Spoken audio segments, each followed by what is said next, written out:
Então, pessoal, eu espero que vocês tenham entendido, né, o que acontece aqui. Ó.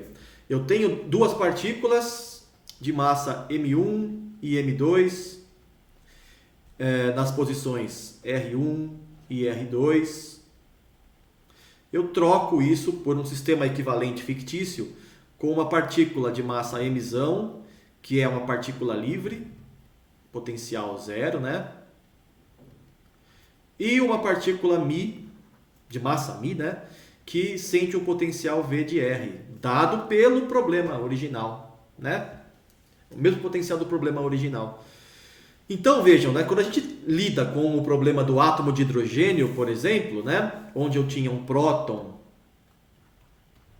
e um elétron, eu posso descrever este átomo de hidrogênio como bom, o próton tem uma massa, vamos dizer, de MP, o elétron tem uma massa Me. Eu troco isso por um problema onde o centro de massa, que é MP mais Me, né, a massa total, né, MP mais Me, é uma partícula livre, como se ela fosse uma partícula livre, certo? Não sente potencial nenhum, então basicamente ela tem um movimento de translação, né, no espaço. Se fosse mecânica clássica, né, seria uma partícula que se move em movimento retilíneo uniforme, né, com aceleração zero em linha reta. Ao mesmo tempo, eu posso descrever uma segunda partícula μ, de massa μ, né, que sente o potencial original do problema, que é o potencial do átomo de hidrogênio, né, que depende apenas dessa distância R aqui entre o próton e o elétron. Percebe?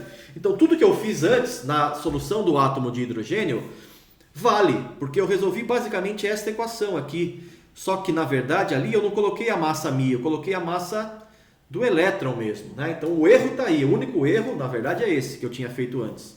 Eu não poderia ter usado a massa do elétron, né? Eu deveria ter usado a massa reduzida do sistema próton-elétron. Então vamos ver quanto que eu tenho que corrigir, né? Se o erro é muito grande. Para isso, eu vou aqui no exercício 31 da lista 3, que me pede, calcule o percentual de erro com dois algarismos significativos na energia de ligação do hidrogênio ao usar a massa do elétron, ao invés de usar a massa reduzida.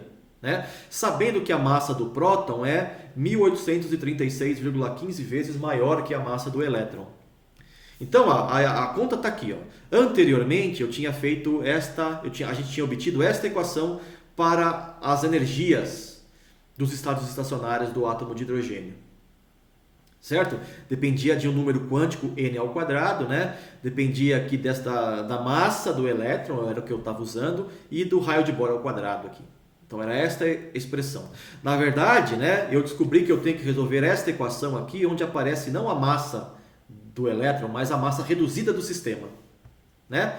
Então a expressão correta, ou mais correta, é essa daqui, com a massa reduzida ali. Certo?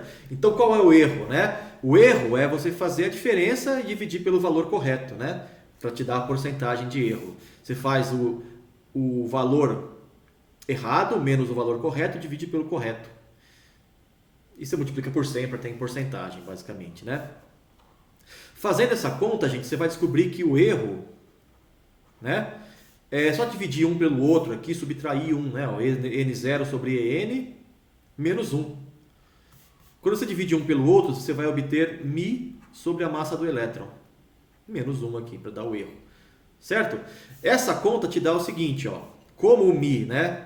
Qual que é o μ? Está aqui calculado. Ó. O μ é massa do elétron vezes massa do próton sobre massa do elétron massa do próton. A expressão geralmente usada é essa aqui, é 1 sobre μ, é 1 sobre massa 1, né? Que seria a massa do elétron, mais 1 sobre massa do próton. Que é a mesma coisa que isso daqui, tá? Basta você fazer a conta aqui, é fácil de ver. Aí você faz Me vezes MP. MP é 1836,15 vezes a massa do elétron.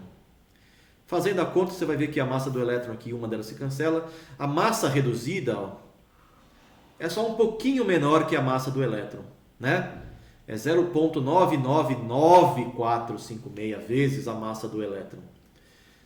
Então o erro, né, o μ sobre Me aqui, né, é igual a 0,999456 menos 1, que vai te dar isso aqui, ó, menos 0,0005, ou seja, né, Menos 0,05%. Então, é um erro muitíssimo pequeno.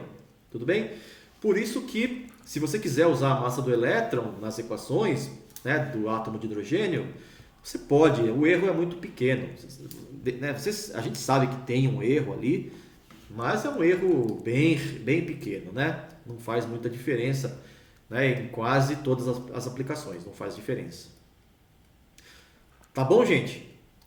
Para essa primeira parte da aula, então, a gente está conversado. Na sequência, eu vou falar de mais alguns assuntos relacionados a muitas partículas, tá? Como a gente resolve esses problemas. Até daqui a pouco, então. Valeu, gente!